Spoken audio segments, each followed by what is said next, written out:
Hello, everyone, and welcome back. My name is Mr. Cobalt, and in this video, or in the next several videos, I'm going to be going over batteries. So, in this video, I'm going to be going over dry cell batteries. So, let's get into this.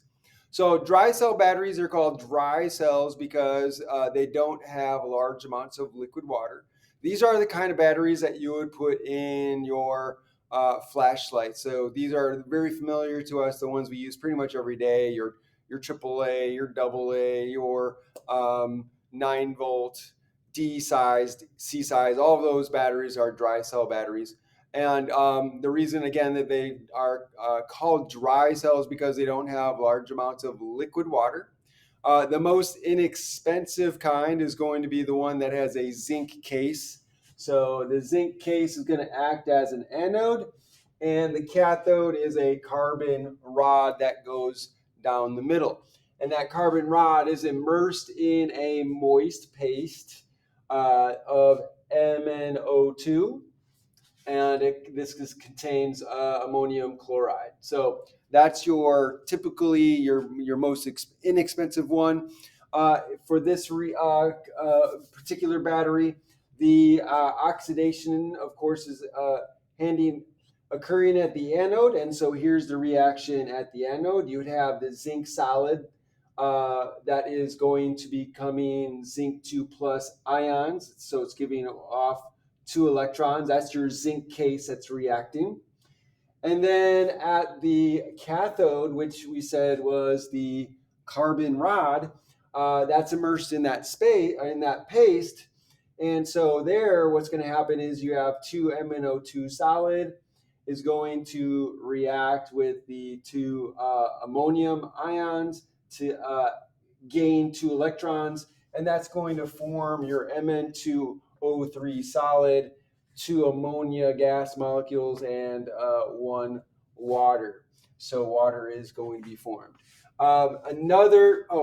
Before I go on to the next one, typically, as you probably realize, this reaction can give 1.5 volts. You can connect these batteries together to get more voltage, but each one has typically a 1.5 of voltage.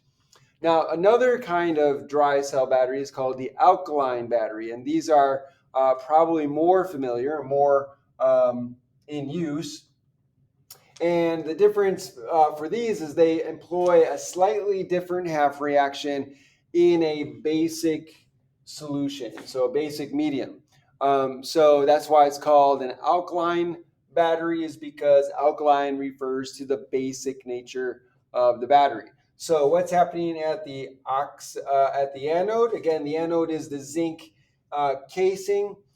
So here, zinc solid is going to now react with the hydroxide ion from the basic medium, and that's going to form zinc hydroxide solid and give away 2 electrons. And then again, at the cathode, that's where reduction is going to occur. Again, it's immersed. You have a carbon rod that's immersed into the MnO2 paste, but this time you have the MnO2 solid reacting with water to gain 2 electrons, and then that's going to form 2MnOH solid plus 2OH minus hydroxide ions.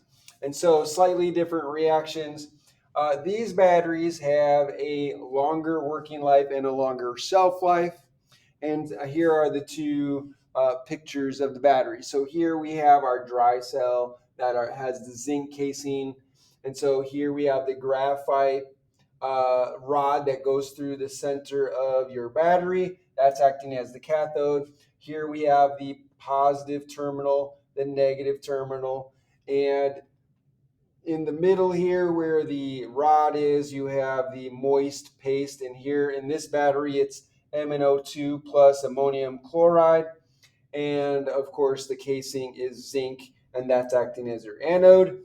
Over here we have your typical alkaline battery. Looks exactly the same. You have your carbon rod, you have your positive terminal, negative terminal. In this case, you have a steel case, and on the inside, you have the zinc anode casing on the inside, right? So that's going to be acting as your anode. You have the graphite rod as your cathode. And again, you have here a paste, but this time the paste is MnO2 in a KOH paste. So KOH is making it more basic. And so that's what your typical dry cell battery looks like, and those are the typical reactions that happen in your dry cell batteries.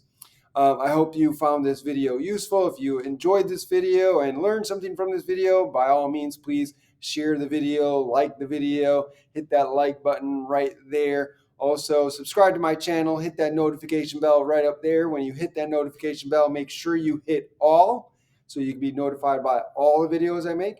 And finally, put a comment down below in the comment section. Let me know what you think. Ask me questions. I'd love to hear from you. Thanks for joining me and have a great day.